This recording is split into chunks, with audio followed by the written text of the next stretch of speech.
नमस्कार दोस्तों। महाकुंभ एक ऐसा शब्द जिसे हम बचपन से सुनते आ रहे हैं। जब भी इस शब्द के बारे में सुना होगा तो कभी कहानी किस्सों में सुना होगा, कभी फिल्मों में सुना होगा और कभी बड़े बुजुर्गों से सुना होगा। लेकिन जब भी सुना होगा तो यही सुना होगा कि कभी माँ बाप बिछड़ जाते हैं, कभी पति पत्नी बिछड़ जाते हैं, कभी बाप बेटा बिछड़ जाते हैं। और ये कहानी किस्से आज के नहीं है, ये सदियों पुरानी है। महाकुंभ की ये हमेशा से इतिहास रहा है महाकुंभ का। ये महाकुंभ जब जब भी लगा है तब इस तरीके की घटनाएं इसमें होती आई हैं। ये कोई नई बात नहीं है। आप इतिहास उठाकर अगर देखोगे तो जब हमारा देश गुलामी की जंजीरों में जकड़ा हुआ था उस टाइम भी ये पर्व मनाया जाता था। ऐसा तो है नहीं कि ये कोई नई परंपरा हो, ये सदियों पुरानी परंपरा है, हजारों साल पुरानी ये परंपरा है। जब तक कि अंग्रेजों का साम्राज्य था, मुगलों का साम्राज्य था, तब भी ये महाकुंभ का पर्व इसी तरीके से मनाया जाता था। बस फर्क इतना था कि उस टाइम जो है ये कार्यक्रम बहुत छोटा होता था, लेकिन आज ये कार्यक्रम एक जो है बहुत भव्य कार्यक्रम बन गया है, काफी बड़ा कार्यक्रम बन गया है और करोड़ों की तादाद में यहाँ लोग आने लगे हैं गंगा स्नान के लिए, इस महान पर्व को मनाने के लिए। इसका इतिहास अगर उठा के देखा जाए तो स्वतंत्र भारत का सबसे पहला महाकुंभ का जो पर्व था वो प्रयागराज में मनाया गया था, वो कि सन 1954 में। देखिए 1947 को हमारा देश आजाद हुआ, 26 जनवरी 1950 को भारत का संविधान लागू कर दिया गया और सबसे पहले प्रधानमंत्री बनते हैं पंडित जवाहरलाल नेहरू जी। और 1954 में प्रयागराज में सबसे पहला महाकुंभ पर्व मनाया जाता है और उसमें भी इस तरीके की भगदड़ हुई थी जो कि अभी फिलहाल में लोगों को देखने को मिली है। ये भगदड़ सबसे पहले स्वतंत्र भारत का जो महाकुंभ था उसमें भी हुई थी और उसमें 800 लोग मारे गए थे।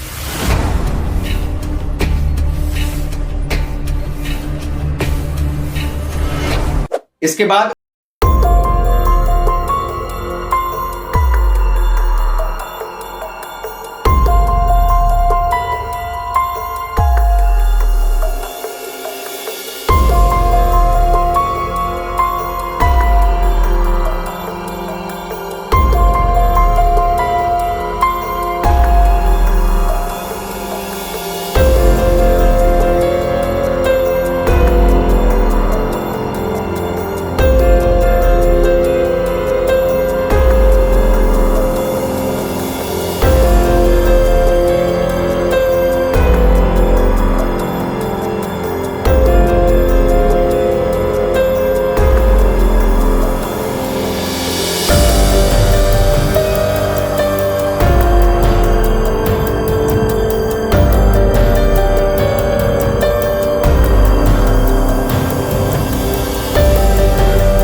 जब जब महाकुंभ हुआ तब तब इस तरीके की घटनाएं हुई हैं।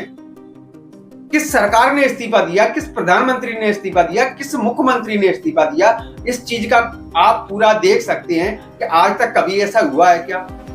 लेकिन आज अगर ऐसा हो गया तो उसके लिए लोग उंगलियां उठा रहे हैं कि जो कुछ हुआ प्रशासन की गलती थी, प्रशासन की गलती थी। देखिए इस चीज पर भी मैं आपको जानकारी दूंगा, प्रशासन की कहां चूक हुई है, किस किस की क्या क्या गलती है, वो सारी चीजें मैं आपको बताने वाला हूं। बस वीडियो लास्ट तक आप लोग देखते रहिए। देखिए हम सब लोग जानते हैं कि स्वतंत्र भारत में शुरुआत में जो सबसे बड़ी पार्टी कोई हुआ करती थी तो वो कांग्रेस पार्टी हुआ करती थी और लगातार लगभग 40 साल तक कांग्रेस का शासन रहा है। और ये इसमें बहुत सारे महाकुंभ को लेकर के जो कार्यक्रम हुए हैं उनमें ज्यादातर कांग्रेस की सरकार रही है। इससे पहले जो सरकार थी सपा की सरकार रही है, तो उस टाइम भी दंगे हुए थे। तो क्या अखिलेश यादव जी ने इस्तीफा दिया था क्या? लेकिन आज जब ये कुछ घटना घट गई है किसी भी कारण से मान लो, तो सारा ब्लेम मुख्यमंत्री पर क्यों डाला जा रहा है या एक ही इंसान पर सारा ब्लेम क्यों डाला जा रहा है? इसके पीछे क्या है? आम जनता की राय भी तो देखना चाहिए। आम जनता क्या कह रही है? तमाम वीडियो सोशल मीडिया पर आपको देखने को मिल रहे होंगे कि आम जनता की राय क्या है। चलिए ठीक है, विपक्ष का ये काम होता है कि उनको जरा सा कुछ बोलने का मौका मिले और वो बोलने लगते हैं, लेकिन आम जनता की राय देखिए। 40 करोड़ श्रद्धालुओं के आने की उम्मीद थी, जिसमें से 35 करोड़ श्रद्धालु अभी गंगा स्नान कर चुके हैं। और मौनी अमावस्या को ये घटना हुई है, अगर इसको देखते हुए अगर कोई फर्क पड़ता या जनता इस चीज के खिलाफ जाती या जनता को ऐसा लगता कि इसमें प्रशासन की चूक हुई है या प्रशासन पर पूरा ब्लेम अगर जनता डालती, तो ये जो दूसरा अमृत स्नान था बसंत पंचमी वाला, तो इस दिन इतनी श्रद्धालुओं की भीड़ नहीं होती जो देखने को मिली। तो इससे कहीं ना कहीं ये लगता है कि जनता इस बात को समझ रही है कि जो भी हुआ है इसमें प्रशासन की गलती, मानते हैं कि कहीं ना कहीं प्रशासन की चूक है, लेकिन सारा ब्लेम अगर जो है आप प्रशासन पर डाल देते हो या मुख्यमंत्री पर डाल देते हो, ये सही नहीं है। देखिए, इसके आगे भी मैं आप लोगों को कुछ बताने वाला हूँ, थोड़ा सा इन चीजों पर भी गौर करना। देखिए, आप जानते हैं मैं एक यूट्यूब क्रिएटर हूँ और ऐसे मौके पर इस टाइप के जो कार्यक्रम होते हैं तो मेरी तरह सारे यूट्यूब क्रिएटर हैं जो वहां जाते हैं और सोशल मीडिया के जो बड़े बड़े जो है न्यूज चैनल हैं वो लोग भी जाते हैं, हम जैसे छोटे छोटे क्रिएटर हैं वो लोग भी जाते हैं, वीडियो शूट करते हैं और यूट्यूब पर अपलोड करते हैं। तो सोशल मीडिया पर आप यूट्यूब पर देखो या इंस्टाग्राम पर देखो या फेसबुक पर देखो, बहुत सारे वीडियो आपको ऐसे मिल जाएंगे जिसमें जनता की राय आपको देखने को मिल जाएगी कि जनता ने क्या कहा है, लोगों ने क्या कहा है, वहां जो श्रद्धालु गए थे उनके साथ जो घटना घटी है बाद में उन्होंने क्या कहा है कि भाई किसकी गलती है, क्या हुआ, कैसे हुआ। तो बहुत सारे इस टाइप के वीडियो आपको देखने को मिल जाएंगे। अब एक वीडियो मैं दिखाने वाला हूं जो मैंने खुद शूट किया है, मैं उस दिन शूट करने गया था, तो वहां का वीडियो मैं आपको दिखाने वाला हूं। ये आप देखिए, ये वीडियो जो आप देख पा रहे हैं, इस वीडियो में आप देख रहे हैं कि यहाँ बहुत सारे लोग हैं जो कि रेलिंग पे ऊपर चढ़ के, यहाँ तक कि लेडीजें तक जो है रेलिंग के ऊपर से चढ़ के उस पार जाने की कोशिश कर रही हैं। अब यहाँ अगर देखेंगे तो यहाँ देखने वाली बात यह है कि ये जहाँ से ये रोड पे जाने वाले हैं, जो लोकल प्रयागराज के रहने वाले होंगे, वो इस बात को देख के समझ जाएंगे कि ये वीडियो कहाँ का है। ये वीडियो है लेप्रेसी चौराहे के किनारे से जो रास्ता अरेल घाट की तरफ जाता है, तो वो जो रास्ता है उस रास्ते का ये वीडियो है।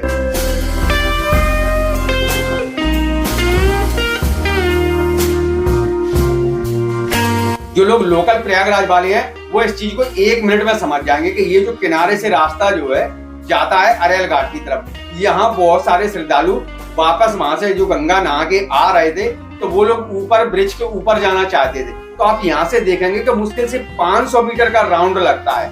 यहाँ से आप ऐसे जाएंगे 500 मीटर जगह हुई, यानी आधा किलोमीटर भी पूरी नहीं थी, इतने में आप राउंड मार के ऊपर पुल पे जा सकते हो, पुल पे जा सकते हो। लेकिन इतना सिर्फ जो है एक छोटा सा राउंड मारने के लिए लोग इतनी ऊंची रेलिंग कूद के उसको पार कर रहे हैं। अब ऐसे में अगर कोई दुर्घटना होती है, रेलिंग टूटती है, तो 2-4 लोग दब जाएंगे, गिर जाएंगे, मर जाएंगे, या उससे कोई गिर जाता है तब भी उसका हाथ पैर फ्रैक्चर हो जाएगा। तो इसका दोष आप किसको दोगे?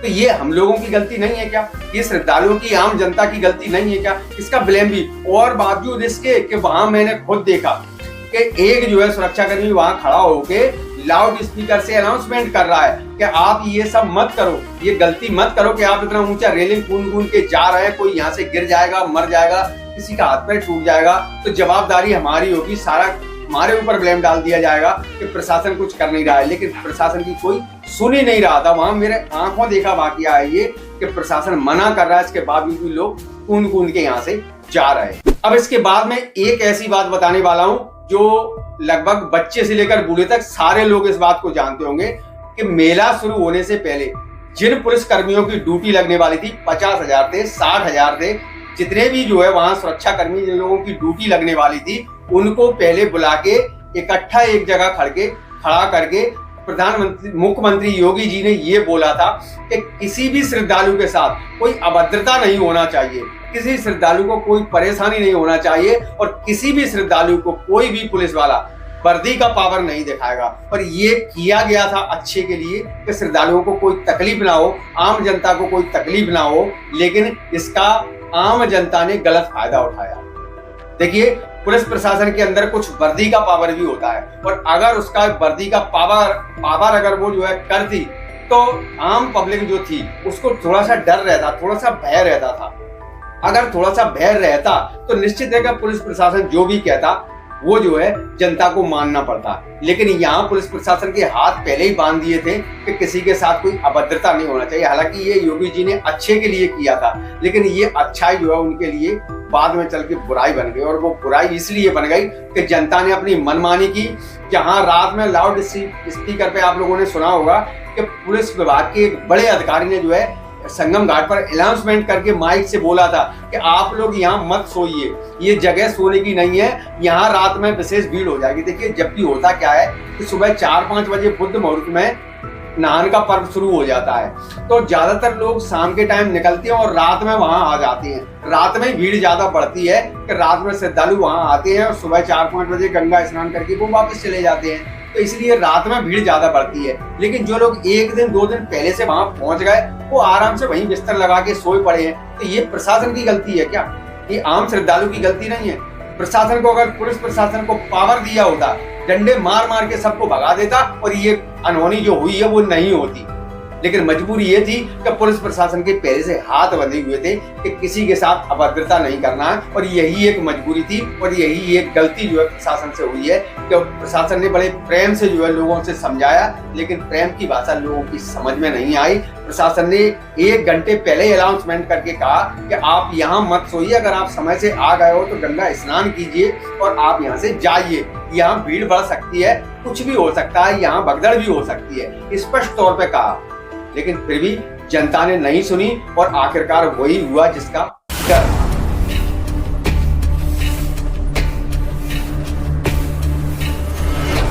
अब अगर इन चीजों को लेके अगर आप सारा ब्लेम डालते हो पुलिस प्रशासन पर, या सारा ब्लेम डालते हो यूपी सरकार पर, या सारा ब्लेम डालते हो मुख्यमंत्री योगी जी पर, तो ये उचित नहीं है। कहीं ना कहीं हम और आप सब लोग जानते हैं कि देखिए प्रशासन से जितना एक टाइम था, अगर आप एक पुलिस वाले से कहीं जाने के लिए रास्ता पूछोगे तो पुलिस वाला भड़क के बोलता था मैं रास्ता बताने के लिए खड़ा हूं क्या, ये शब्द होते थे।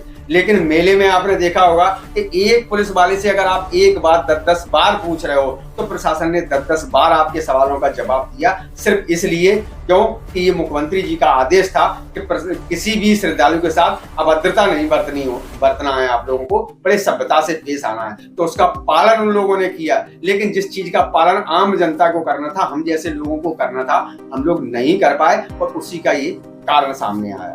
अब एक चूक मैं बताता हूं प्रशासन की, वो जो हुई है, जो वास्तव में गलतियां हैं प्रशासन की, वो बताना पड़ेंगी। तो देखिए उसमें एक सबसे बड़ी गलती रही है, वो रही है कि लास्ट टाइम पर आकर, जो टाइम था पर्व का, उस टाइम आकर सारे पीपा पुल बंद कर दिए गए। ये एक सबसे बड़ी गलती रही है। और उसमें भी एक सबसे बड़ी गलती ये और रही है कि जो सुरक्षा कर्मी पीपा पुल पर तैनात थे, किसी के पास भी एक सही जानकारी नहीं थी कि कौन सा पुल खुला है, कौन सा पुल बंद है, कौन सा पुल कितने बजे तक खुलेगा या कितने टाइम तक बंद रहेगा। ये भी एक सबसे बड़ी वजह बनी है। क्यों हुआ क्या कि जनता यहाँ से चली, एक पुल पर पहुंचे, उस पर जो लोग खड़े हैं सुरक्षा कर्मी, उन्होंने कह दिया अरे आगे जाओ ये बंद है। वो आगे गए, आगे वालों ने कह दिया अरे आगे जाओ ये बंद है। एक सटीक अगर जवाब अगर श्रद्धालुओं को मिला होता कि भाई सारे पुल बंद हैं, तो जनता वहीं के वहीं रुक जाती, या उनको एक सही जवाब मिलता कि भैया यहाँ से 4 किलोमीटर बाद या 6 किलोमीटर बाद फलाना नंबर पुल है वो खुला है। तो जिसको जाना होता वो जाता कि भाई जिसकी 10 किलोमीटर चलने की क्षमता है वो जाता, या उससे मना या नहीं होता जिसको क्षमता चलने की वो नहीं जाता। लेकिन उनको जो है भटकाया गया, एक ने कहा आगे जाओ, दूसरे ने कहा आगे जाओ, तीसरे ने कहा आगे जाओ, और जब लास्ट वाले पीपा पुल पर पहुंचे तो उसने कहा साहब बंद है रास्ता। अब श्रद्धालु वहां तक पहुंच गए, अब वो वापस फिर लौट रहे हैं। तो वो और जो है अपने आप में बौखला सी गई जनता कि चक्कर काट काट के परेशान है, कहीं से निकलने का रास्ता नहीं है। तो वो रास्ता जो जाम हो गया, जनता मजबूर होकर वहीं भीड़ भाड़ इकट्ठी होती रही। तो ये भी एक बड़ा कारण रहा। अगर सारे पीपा पुल खुले होते तो जनता चलती फिरती इधर उधर रहती तो निश्चित है कि थोड़ा सा जो है गैप मिलता, लोगों को सांस लेने तक में राहत मिलती। वहां सांस लेने तक की राहत नहीं थी। ये जो है एक बहुत बड़ी गलती प्रशासन से हुई है और ये जो है हर कोई इस बात को बोलेगा। श्रद्धालुओं ने भी इस बात को कई बार बोला है कि वीआईपी या गाड़ियां जो लोग आ रही हैं नेता मंत्रियों की, उन लोगों के लिए इतना पूरा पीपा पुल खाली कर दिया जा रहा है, या उन लोगों के लिए अलग से रिजर्व पीपा पुल खाली पड़े हैं जिस पर कोई निकल ही नहीं रहा है, तब भी वो खाली पड़े हैं और एक आम जनता के लिए एक भी पीपा पुल नहीं खुला है। तो एक सबसे बड़ी वजह रही, ये जो है सरकार की बहुत बड़ी चूक थी। तो इस हादसे का एक कारण ये भी है। अब दोस्तों एक ऐसी बात बताने वाला हूं, इस बात को मेरी रिक्वेस्ट है कि आप पूरी तरीके से सुनना। मैं क्या आपसे बोलने की कोशिश कर रहा हूं इसको समझने की कोशिश करना, और हो सके तो अपने घर परिवार दोस्त मित्र रिश्तेदार जिन लोगों तक भी है इस वीडियो को शेयर करके इस बात को उन लोगों तक पहुंचाना। क्यों कि ये जो अब मैं बोलने वाला हूं, ये 2-4 मिनट में जो कुछ भी बोलूंगा ये बहुत जरूरी है, बहुत अर्जेंट है। इस वीडियो का ये मान लीजिए कि सबसे मेन पार्ट जो है वो अब मैं आप लोगों से बोलने वाला हूं। एक एक चीज को गौर से समझने की कोशिश करना। देखिए, आज हम लोग एक ऐसे समय में जी रहे हैं कि इसे आप जो है हिंदुत्व का एक स्वर्णिम युग मान लीजिए। ये हमारे हिंदुत्व के लिए एक स्वर्णिम युग है कि जब हमारी जो है पूरी सरकार बीजेपी की है, कोई टांग खींचने वाला नहीं है। तभी क्या होता है कि राज्य में दूसरी पार्टी की सरकार है और केंद्र में दूसरी पार्टी की सरकार है। केंद्र सरकार कुछ अच्छा करने की सोचती है तो राज्य सरकार उसकी टांग खींच देता है, नहीं करने देता है। लेकिन राज्य सरकार अगर अच्छा करने की कोशिश करती है तो केंद्र सरकार उसकी टांग खींचने की कोशिश करती है। तो ये हमेशा जो है भेदभाव बना रहता है और कभी भी काम सही तरीके से नहीं हो पाता। लेकिन आज सब जगह बीजेपी की सरकार है और सबसे अच्छी बात यह है कि ये हिंदुत्व के लिए और सनातन धर्म के लिए एक ऐसा स्वर्णिम युग है कि इस टाइम आप जितना जो कुछ कर सकते हो कर लो। हो सकता है कि ये वक्त जिंदगी में दोबारा आप लोगों को ना मिले, क्यों कि ये एक ऐसा समय है कि जिस टाइम हमारा प्रधानमंत्री है जो कि सनातन को मानने वाला है, हमारे मुख्यमंत्री हैं सनातन को मानने वाले हैं, हमारे गृह मंत्री हैं सनातन को मानने वाले हैं। पूरा जो है हमारा देश हिंदुत्व देश है, हिंदूवादी देश है और पूरा सनातन प्रेमी देश है। इस चीज का प्रूफ आपने देख लिया होगा कि अभी मेला पूरा भी नहीं हुआ है तो 35 से 40 करोड़ श्रद्धालु वहां आ चुके हैं। अब इतने श्रद्धालु वहां क्यों आए? इसलिए आए कि वो सनातन प्रेमी है, हिंदुत्व के प्रेमी है। अब वो चाहते हैं कि हमारा हिंदुत्व का ध्वजा जो है ऊंची रहे, बाहर देशों तक जो है हमारी पहचान बने कि हिंदुओं का भी जो है एक देश ऐसा है जो अपने आप में सशक्त है, सबल है, किसी से कमजोर नहीं है। तो इस चीज को आपको जो है ताकत देना है, इस चीज को आपको मजबूती देना है कि ये एक ऐसा वक्त है कि हम जो कर सकते हैं इस वक्त कर लो, शायद फिर ये मौका जिंदगी में दोबारा ना मिले। आज अगर हम लोग एक रहते हैं तो निश्चित है जो मुख्यमंत्री जी का नारा है कि एक रहेंगे तो सेफ रहेंगे, ये इसमें जो है बहुत बड़ी सच्चाई है। इन चंद शब्दों में एक बहुत बड़ी ताकत छुपी है कि अगर हम एक रहेंगे तो निश्चित है कि जो है हमको कोई तोड़ नहीं पाएगा। ये अंग्रेजों वाली जो राजनीति है, अंग्रेजों ने क्या किया था? अंग्रेजों ने यही किया कि फूट डालो और राज करो। हम लोगों में फूट डाल दी और उन लोगों ने राज किया, हम लोगों को गुलाम बना के रखा। कभी हम अंग्रेजों के गुलाम बने, 400 साल मुगलों की गुलामी हम लोगों ने की, 100-200 साल तक अंग्रेजों का शासन रहा, उनकी गुलामी हमने की। कैसे जिंदगी हमारे पुरखों ने जी है, कैसे हमारे पूर्वजों ने अपनी जिंदगी जी है जहां अपना उनका कुछ होता ही नहीं था। जैसा सरकार जो लोग जिनका साम्राज्य था वो लोग जैसे चाहते थे उस तरीके से जीना पड़ा। बहुत सारे लोग ऐसे थे कि जिनको जबरदस्ती मार मार के उनसे जो है धर्म परिवर्तन करवाया गया। कहीं ना कहीं आज बहुत सारे लोग ऐसे हैं जिनके अंदर हिंदुत्व को लेके जो है एक अपनापन रहता है। अपनापन क्यों रहता है? क्योंकि उनके पूर्वजों का कहीं ना कहीं वो अंश उनके अंदर है, जो क्योंकि वो हिंदुओं से ही जो है कन्वर्ट हुए हैं, भले ही वो मजबूरी में हुए, जबरदस्ती उनसे जो है कबूल करवाया गया। तो ये जो है हमारे साथ, हमारे पूर्वजों के साथ हुआ है। हम चाहते हैं कि ये हमें ना देखना पड़े ये वक्त, और हमारी आने वाली पीढ़ी को ये दिन ना देखना पड़े। देखिए, राष्ट्र के लिए, देश हित के लिए जो काम हो रहा हो उसमें सारे लोग एक रहिए। बाकी आपका जो भी है जैसा चल रहा है चलने दो, मैं किसी की निजी लाइफ में नहीं जा रहा हूँ। लेकिन जब बात देश की आती है तो सारे लोगों को एक रहना है, नहीं तो फिर हमको मजबूर होकर उसी जिंदगी में जीना पड़ेगा जो हमारे बाप दादा जीते आए हैं। देखिए, फिलहाल का जो वक्त है वो बहुत ही जो है अच्छा समय है, एक स्वर्णिम युग इसको आप जो है कह सकते हैं हमारे हिंदुत्व के लिए, हमारे सनातन के लिए। तो इस वक्त पूरा हिंदू समाज एक है, पूरा जो है सनातन प्रेमी एक है। तो इस चीज को जो है आप लोगों को और बल देना है। और एक छोटी सी बात कि हमारा बहुत जो है एक पावरफुल जो एक पिलर है हमारे हिंदुत्व का, वो है योगी जी। मुझे बड़ा बुरा लगा कि वो शख्स जिसकी एक दाल सुनकर बड़े बड़े गुंडे माफियाओं की पैंट गीली हो जाती थी, आज वो बेचारा खड़ा होकर रो रहा है, अपने आप को असहाय समझ रहा है। क्यों समझ रहा है? क्योंकि वो एक सच्चा संत है, सच्चा देशभक्त है, सच्चा देश प्रेमी है। ये आंसू जो उनकी आंख में आपने देखे हैं, ये किसी का डर नहीं था, न किसी पैसे का लोभ लालच था, न किसी सत्ता का लोभ लालच था, न किसी कुर्सी का लोभ लालच था। ये सिर्फ एक ही चीज का लालच था कि मैं एक संत पुरुष हूं, मेरे हृदय में अकेला उत्तर प्रदेश नहीं पूरा हिंदुस्तान बसता है। और इतना बड़ा कार्यक्रम मैंने किया और मेरे ऊपर ये छोटा सा कलंक एक ऐसा लग गया कि मेरे नाम के साथ ये जुड़ गया। जब जब भी महाकुंभ की चर्चा होगी तो मेरे नाम के साथ ये कलंक जोड़ा जाएगा। बस इस चीज का दुख है उस आदमी को। तो मैं ये कहता हूँ कि सब लोग जो है पूरा समर्थन उनको कीजिए, पूरा सपोर्ट उनको कीजिए, क्यों कि सनातन के लिए ऐसे लोगों का होना बहुत ज्यादा जरूरी है। अब सिर्फ एक आखिरी बात बोलूंगा और इस आखिरी बात के साथ ही मैं अपना वीडियो खत्म कर दूंगा।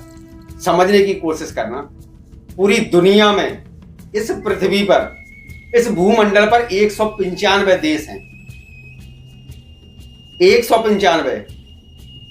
लेकिन एक चीज आप नोट करना, ध्यान से सुनना, इस 195 देशों में हिंदुओं का सिर्फ एक ही है, वो है भारत।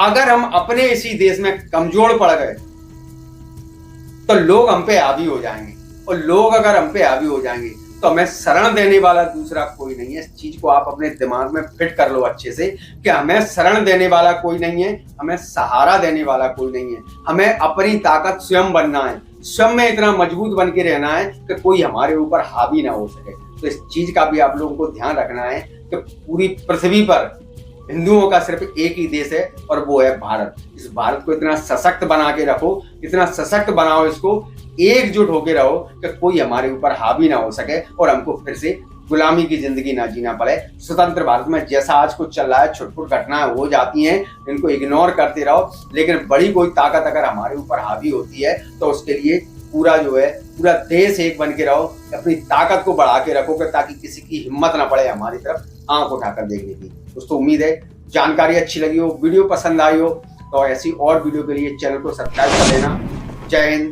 वंदे मातरम, जय गंगा मैया।